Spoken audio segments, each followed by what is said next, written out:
In just a few weeks, President Clint Presley will drop the gavel in Dallas and call us to order. On this week's edition of The Road to Dallas, presented by Southwestern Seminary, we review this year's annual meeting schedule.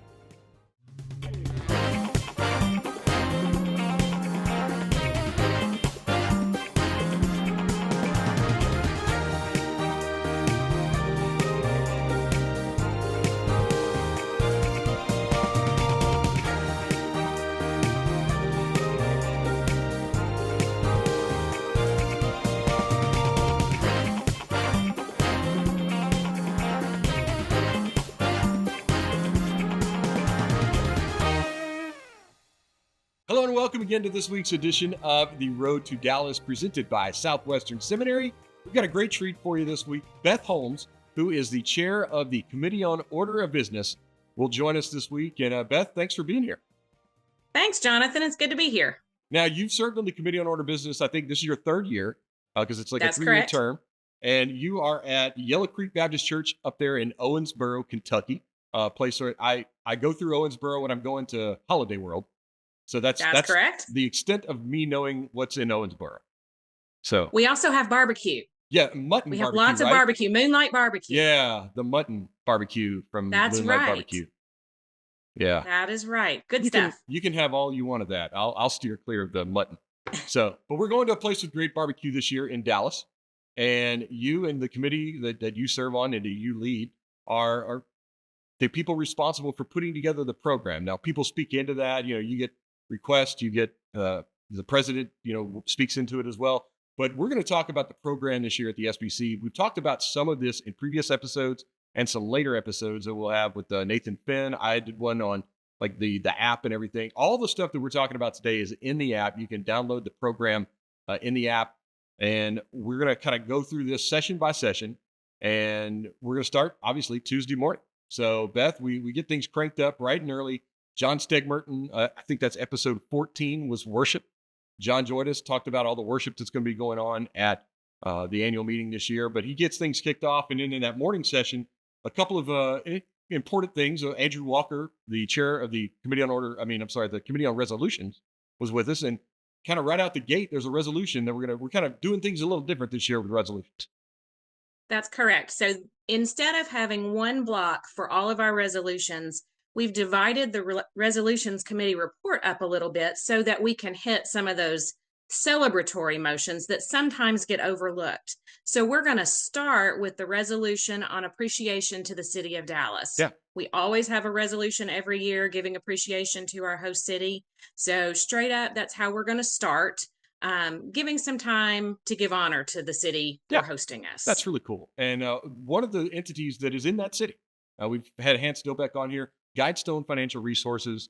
They're located there in Dallas, kind of a host entity this year. And like all of our other entities, they'll be giving a report, and theirs is on that Tuesday morning, like kind of right out the gate. That's right. We wanted to give them a moment because I believe they're going to have some special things that week that people are going to want to take part in. And so they're going to start off and share with messengers what they have planned for the couple of days that we're in Dallas. So that's going to be something people are going to want to hear. Yeah. I believe straight up. Yeah. So looking forward to that. Yeah. And then we're going to go into our crossover and our send relief and our IMB sending, which is truthfully some of my favorite time in the 2 days that we're there. Getting to see missionaries, getting ready to be sent out onto the field. We cooperate for the purpose of sending missionaries. This is why we gather. And so I believe it's really important that we give priority time to remembering why we're there, why we cooperate, why we do the things we do as Southern Baptists. This is why we're there. So I just encourage people, be there. Yeah. Be absolutely. there, support these missionaries as they're going into the field. Yeah. And we had Paul Chitwood on the series earlier and talked about how many people they have in the pipeline and how many we're sending. And it just grows and grows every year. So really encouraging from our International Mission Board and really looking forward to that time of celebration. That Tuesday morning really is like a celebratory time. It really is. I mean, when we talk about the city of Dallas, we talk about celebrating freedom. We have this missionary sending ceremony and kind of capped off by the president's address that morning as well. That's right. And we want to be there as as Pastor Clint gives his president's address this year. So he has served Southern Baptists all year, Is it? and he's going to share with us, I'm sure, things that he has learned, things he has observed, and messengers are going to want to be there to hear what he has to say Yeah. that morning. Yeah. So that'll be a great way to end that morning, as you said, of celebration. Yes, absolutely. So then we go to lunch, we come back, and that Tuesday afternoon, over the past few years, it kind of morphed into all the elections. Like we have all the elections on Tuesday afternoon now, so that's kind of been kind of standard the past few years. We have all the elections there, and then but there's a really big point in the afternoon session, and that's the celebration of the kind of continuing the celebration theme, celebration of the 100th year of the cooperative program. That's right. We have a history worth celebrating. And so that's what we're going to do this year. We're going to spend some time celebrating the cooperative program, which allows us to send those missionaries to the field, which allows us to serve both in the United States and abroad. So I'm really excited about that. I'm excited to see what's been planned.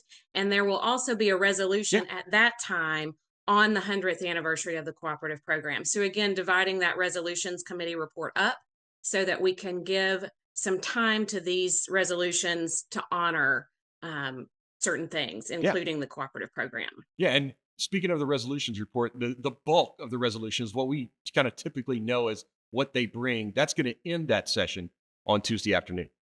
That's right. We'll also have the elections and several committee on committees, committee on nominations, and committee on resolutions. So there'll be a good bit of business that afternoon that people are going to want to be in there for. Yeah, and because we're doing so much business during the day that day, no night session this year, unlike last year. That's right. That's right. No evening session. We don't have all the task force reports. So Tuesday evening, messengers are going to be able to go to all those auxiliary meetings and dinners that allow them to connect with others at the convention. And so that's going to be great, I think, for the messengers. Yeah, a night off, so to speak, to be able to go and celebrate things. I know we get a big the cooperative program celebration that night as well. So there'll be a lot of celebration. That's kind of the unofficial theme, I guess, of this year's annual meeting. It is. So that's kind of neat. It is, and I like that. Yeah, and it is good. So Wednesday morning, we come back. John Stegmerton kicks things off again. And then the big piece on Wednesday morning, Tony Wolf is giving the convention sermon this year. That's right. He is the executive director of the South Carolina Baptist Convention, and he was one of the editors of a book that's coming out on the 100th anniversary of the cooperative program. So we're just continuing our celebration on. I know messengers are going to want to hear what he has to say that morning. Yeah. We also have reports from Lifeway and ERLC and the seminaries. Yep. And so a lot happening on Wednesday morning as well. Yes. And after those reports, Dr. Orge, my boss from the executive committee, will bring forth the recommendations that the executive committee has. There's, I think, 9 of them this year, including some future host cities for the annual meeting, new business and financial plans, a lot coming from the executive committee in that business session this year. That's right. I have heard it said before that decisions are made by those who show up.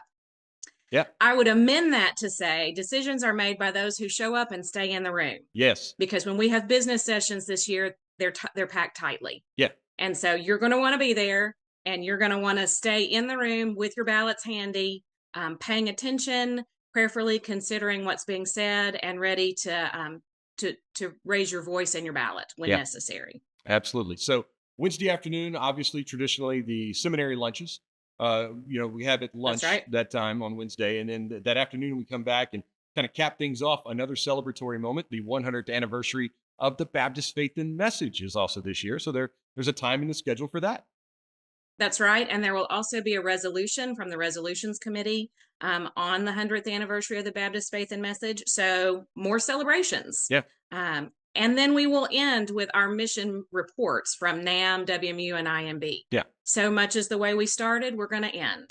Yeah. Highlighting missions, which I think is wonderful as well. Yeah. So, kind of the missions kicks things off on Tuesday morning, and missions closes things down on Wednesday afternoon. So it's a neat little scheduling dynamic there from your team there in the Committee on Order of Business. Thank you. Thank you. We're very happy with the way the schedule is this year, but we've packed it full. Yes, so, it is. So you're welcome, Southern Baptists, for not having a Tuesday evening session. So Right. No you can, wasted time. yeah, No wasted time. send those gift cards to Beth Holmes there in Owensboro, Kentucky. All right, a couple of things that involve your committee and the work that you guys do. I don't know if people really know what the Committee on Order of Business does, but I've seen behind the scenes and all the stuff. You guys are probably the hardest working people those 2 days because you've got to deal with everything that's going on. And besides, you and Nathan Finn, I think that the hair's on fire. It seems like for 2 days straight there, because there's so much going on. But you guys handle all the motions that are made. So people make a motion, and the Committee on Order of Business decides what to do with that motion. So there's 2 opportunities to make motions on Tuesday, and kind of walk us through that. That's correct. So when a messenger wants to make a motion, it's great if you can pre-file it. If Yes. you know in advance, I'm going to make this motion, if you can pre-file your motion, that would be fantastic. Helps all of us. It helps everybody. They definitely need to be written out to hand in. Yep. There is a people's parliamentarian who is available. If you come and you are unsure of your wording and you want to make sure that you have all your ducks in a row, we have a people's parliamentarian who would be happy to meet with you and go over your motion so that you can feel confident as you approach that microphone. We do recognize messengers in the order the button is pushed. Yeah. So there's not a random order. We're not just trying to hit this microphone and then, 1, 2, 3, 4, 5. We're not trying to go that way. Whatever order the button is pushed, that's the order you're recognized in. There are several buttons when you get up there, and the young men and women who will be at those microphones are happy to help you with the buttons on the iPads that you have there.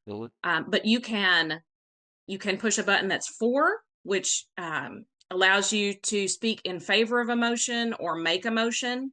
You can speak against, which allows you to debate in opposition to a motion. There is a motion button or an amendment if you want to make a motion or amend. There's urgent request and other, and those are often confused. We see it every year, it seems. We do. Point of order. Reading from our rules, urgent request allows a messenger to raise a point of order or appeal the ruling of the chair and may only be used when a rule has been broken or the chair has made a ruling on an item. Yeah. So this is not a way to get to the front of the line for your motion or something like that. And if you're going to raise a point of order, you have to be able to say, I think this was done incorrectly. Not just because you don't like whatever the ruling was, right? That's right. Yeah. That's right. So we want to be courteous of one another, and we want to push our buttons responsibly. So make sure as you are approaching the microphone, push buttons responsibly. Yeah. We want to make sure that you understand what you're asking for. Yeah. The other button allows a messenger to make a motion that would normally interrupt a speaker, such as a request for information, parliamentary inquiry, or question of privilege. If a messenger wishes to make one of these interrupting motions, they must relay to the page their intent to receive priority and recognition. Okay. A messenger recognized for preference may not debate or offer a secondary motion, and this may not be used to circumvent the line for debate. Yeah. So again, this is not to try to skip the line. Yeah, this is a really special occasion, and isn't or shouldn't be used that much because That's really right. special circumstances call into that. One of the things you mentioned there was the debate. You've been on the, like I said, been on the Committee on Order of Business for 3 years now, and you've been the one sitting behind the microphone ordering box. You've also been there with the timers, and every year, people they forget. I think sometimes that you've got 3 minutes, and we've gotten to where we're putting this that on the screen now, so everybody can see it.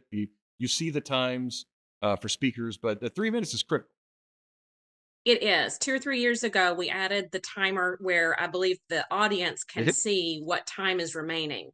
And that's to help the people who are speaking from the microphone. So if that's you, please just be aware. We may give you a few seconds of grace. but then the microphone will be cut off, and we want you to be able to finish your point. Yeah. So, our job is not to try to keep messengers from doing things. Our job is to enable messengers to do the business that they've come to do. Yeah. But with thousands of people in the room, we have to have some parameters, and that's all we're doing is giving some guardrails to what we're doing. Yeah. Allow, because if you're taking extra, it's taken away from somebody else. And That's correct. Another one of the timers we've added is the session, like whatever session that we're in, whatever piece of business, that timer's going as well.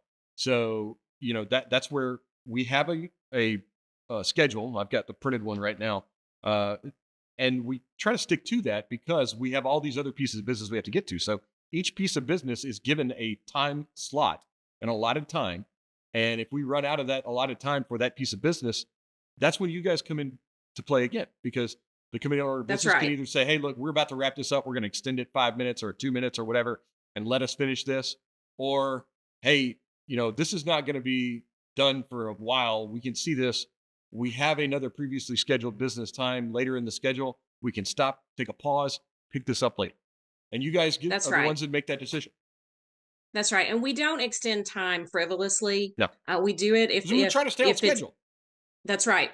We have worked very hard over the past year. The Committee on Order of Business will meet in July to begin thinking about next year. And so we have really tweaked this, and each minute is accounted for. And so if we extend time, we do it because we believe it's genuinely necessary. But there may also be opportunities where we say, no, not right now. Yeah. And we hope the messengers will bear with us and understand there'll be a reason for that. Yeah, exactly. All right. Anything else you want to add that we haven't covered, Beth? I just hope that everyone will come prayerfully. Yeah. Ready to celebrate the things that we share in common. We know that people often think of the things that cause division, but we are, as a committee, we're ready to celebrate the things that we share in common and the things that bring us together as Southern Baptists. Yeah. So we hope as messengers make their plans to come to Dallas, they'll come ready to do that with a spirit ready to celebrate and to encourage and uplift. Absolutely. So thank you so much, Beth, for your service and for joining us today here on the show. Thank you, Jonathan. All right. And finally, we want to thank you for being with us on this week's edition of The Road to Dallas, presented by Southwestern Seminary, whose core values are grace-filled and Christ-centered, scripturally grounded and confessionally guided, student-focused and globally engaged. You can find out more about Southwestern by visiting swbts.edu, and we'll see you right here next week on The Road to Dallas, presented by Southwestern Seminary.